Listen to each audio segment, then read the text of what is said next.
بسم اللہ الرحمن الرحیم۔ محترم ناظرین السلام علیکم۔ فقہ ٹی وی کی طرف سے طلاق کے سلسلے میں ایک ویڈیوز لائی جا چکی ہیں اور یہ طلاق خلا کی دوسری ویڈیو ہے جو پیش کی جا رہی ہے۔ اس میں چونکہ کچھ تفصیلات باقی تھیں اس لیے ضروری تھا کہ اس کی ان تفصیلات پر ایک اور ویڈیو بھی لائی جائے۔ مسئلہ یہ ہے کہ عورت کو کسی نے طلاق بائن دے دی، پھر مہر خلا ہوا، جنہوں نے کہا کہ تم مجھ سے اتنے پر خلا کر لو۔ اب مہر ثانی ساقط ہو جائے گا اور مہر اول ساقط نہیں ہوا، وہ عورت کو شوہر کو دینا پڑے گا۔ مطلب یہ کہ اس نے طلاق بائن دینے کے بعد عورت سے کہا کہ تم مکمل طلاق لینا چاہتی ہو تو مجھے اتنے پیسے دے دو، جبکہ پہلا مہر جو ہے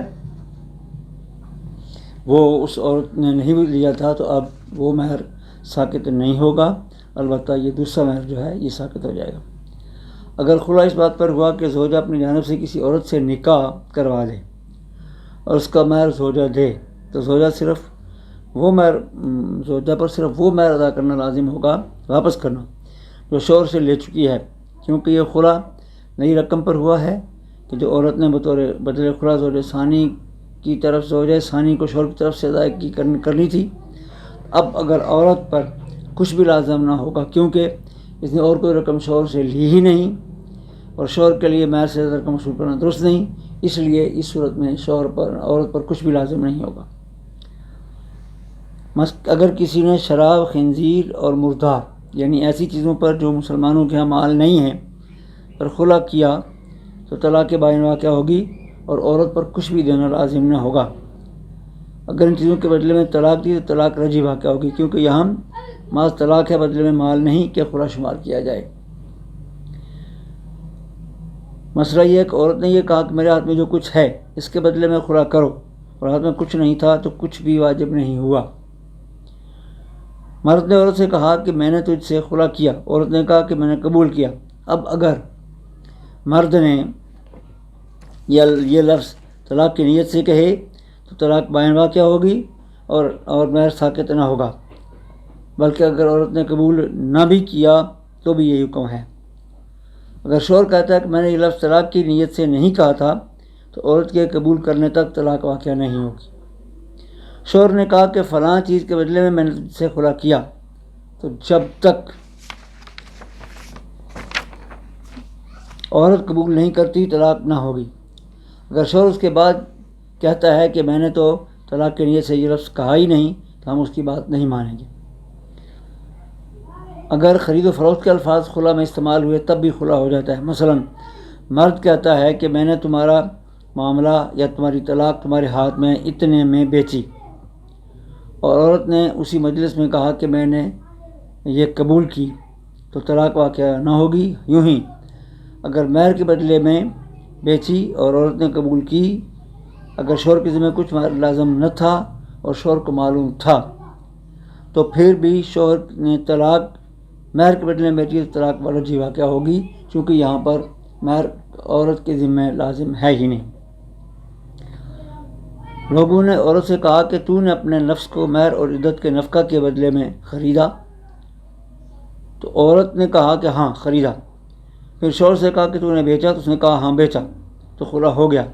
اور شوہر تمام حقوق سے بری ہو گیا، یعنی اس کے ذمہ کوئی نفقہ نان وغیرہ کچھ بھی لازم نہیں ہوگا۔ اگر خلا کرانے کے لیے لوگ جمع ہوئے اور یہی الفاظ دونوں سے کہلوائے، جس پر شوہر نے کہا کہ میرے خیال میں یہ تھا کہ کسی مال کی خرید و فروخت ہو رہی ہے، جب بھی طلاق کا حکم دیں گے۔ شوہر نے عورت سے کہا کہ تو نے اپنے مہر کے بدلے 3 طلاقیں خریدی، عورت نے کہا کہ ہاں خریدی، تو طلاق واقع نہ ہوگی جب تک شوہر اس کے بعد یہ نہ کہے کہ میں نے بیچی۔ شوہر نے الفاظ یوں بولے کہ مہر کے بدلے میں مجھ سے 3 طلاقیں خریدو، اس پر عورت بولی کہ میں نے خرید لیں، تو یہاں بعد میں شوہر نے اگر یہ نہ بھی کہا ہو کہ میں نے بیچی تو تب بھی طلاق واقع ہو جائے گی۔ مسئلہ مال کے بدلے میں طلاق دی تو اور عورت نے قبول کر لی تو مال واجب ہوگا اور طلاق بائن ہوگی۔ دونوں سفر میں تھے اور خلا کیا، اگر دونوں باہم متصل کا کلام باہم متصل تھا تو خلا درست ہے، ورنہ نہیں، اس صورت میں طلاق بھی واقع نہ ہوگی۔ محترم ناظرین، اس سے پہلی ویڈیو پر حلالہ کے بارے میں ویڈیو لانے کی فرمائش ہوئی، فرمائش کنندگان سے گزارش ہے کہ حلالہ اتنا بڑا موضوع نہیں ہے اس پر الگ سے ویڈیو لائی جائے، اس لیے مختصر سے وقت میں حلالہ کے بارے میں کچھ چیزیں پیش ہیں۔ اصل اس کی یہ ہے کہ اگر شوہر جیسے بھی ہو اس نے طلاقیں 3 دے دیں تو اب قرآن کی روح سے وہ عورت پہلے شوہر کے لیے حلال نہیں رہی، سوائے اس صورت کے کہ یہ عورت کسی دوسرے مرد سے مرضی سے شادی کرے۔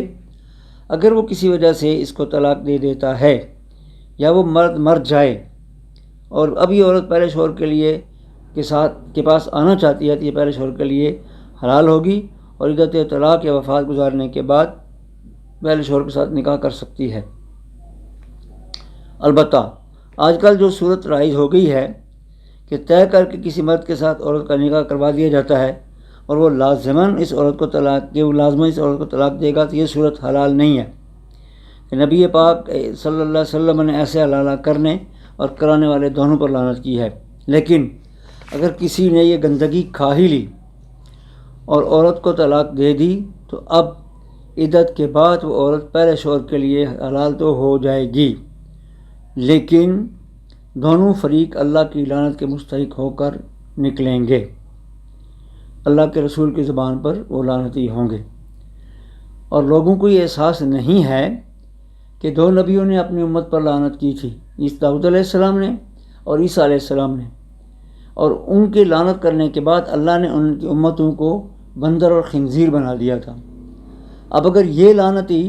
بندر اور خنزیر نہیں بنتے تو نبی کریم صلی اللہ علیہ وسلم کی رحمت اور شفقت کی وجہ سے ہے کہ یہ لعنتی بندر اور خنزیر نہیں بنے، لیکن یہ مت بھولیں کہ رسول ان پر لعنت بھیج چکے ہیں اور اللہ اس پر قادر ہے کہ وہ اس کے باوجود ان کو بندر اور خنزیر میں تبدیل کر دے۔ تو اب سوچنے والا یہ معاملہ ہے کہ ایک خطرناک ترین بے خوفی کا ارتکاب محض چند دن کی دنیاوی اغراض کے لیے کیا جائے، یہ کہاں کا ایمان یا کہاں کی انسانیت ہے؟ اس لیے ہمیں اس سے ہر صورت بچتے رہنا چاہیے۔ آپ کے آس پاس بھی اگر ایسے بدگماش موجود ہیں جو کہ اس قسم کے حلالے کرتے یا کرواتے ہیں تو ان بدگماشوں کا مکمل بائیکاٹ کرنا چاہیے اور ان کو اس وقت تک مجبور کریں جب تک کہ وہ اپنے اس خباثت سے باز نہیں آتے کہ یہ دین میں ہی ایک بدترین قسم کی ایک رسم کا آغاز نہیں ہے، بلکہ یہ بے غیرتی کی بھی وہ انتہا ہے کہ جسے آگے بے غیرتی کا تصور نہیں کیا جا سکتا۔ اس لیے اس قسم کی صورتحال میں اس شخص کے ساتھ مکمل معاشرتی بائیکاٹ ہونا چاہیے۔ اللہ تعالی ہمیں دین کا شعور عطا فرمائے۔ کتنے منٹ کی ہوئی؟